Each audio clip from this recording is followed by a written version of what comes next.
سیق بکەن با یەک هەفتە چاوەڕە بکەن هەمومان کورد و تورکمان یەک مؤتەمەر سوحفی بکەن ئێمە طرحمان وهایە بۆ محافظ ئەوە طرحەکەم با کورد و تورکمان یەک مؤتەمەر سوحفی بکەن ئەو مەوزوعات دیراسە بکەن بێ دیراسە نابێ کاکە با اتفاق بکەن بۆ ئەو مەوزوع بێ اتفاق نابێ. میوانە بەڕێزەکان لە سەرەتای مانگی ئازارەوە پارێزگاری کەرکووک بڕیاریدا ئاڵای کوردستان لە تەنیشت ئاڵای عێراق لە سەرسەرجەمدام و دەستگاکانی دەوڵەت لە شارەکە هەڵبکرێت ئەمەش ناڕەزایی بەشێک لە تورکمانەکانی لێکەوتەوە.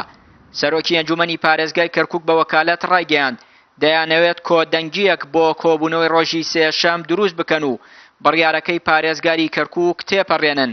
ئەندامێکی عەرەبی ئەنجومەنی پارێزگای کەرکووکیش وتی ئەوان ئەو بابەتەیان بۆ لیژنەی یاسای ئەنجومەنی پارێزگای کەرکووک بەجێهێشتووە.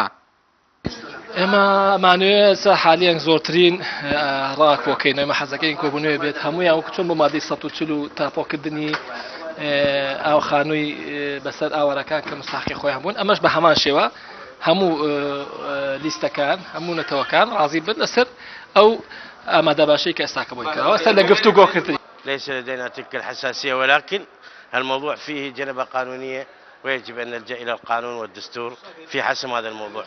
بە پێی مادەی 140 دەستوری عێراق ناوچەکانی دەرەوەی ئیدارەی هەرێمی کوردستان لە نێوان هەرێم و ناوەند بە هاوبەشی بەڕێوە دەبرێت.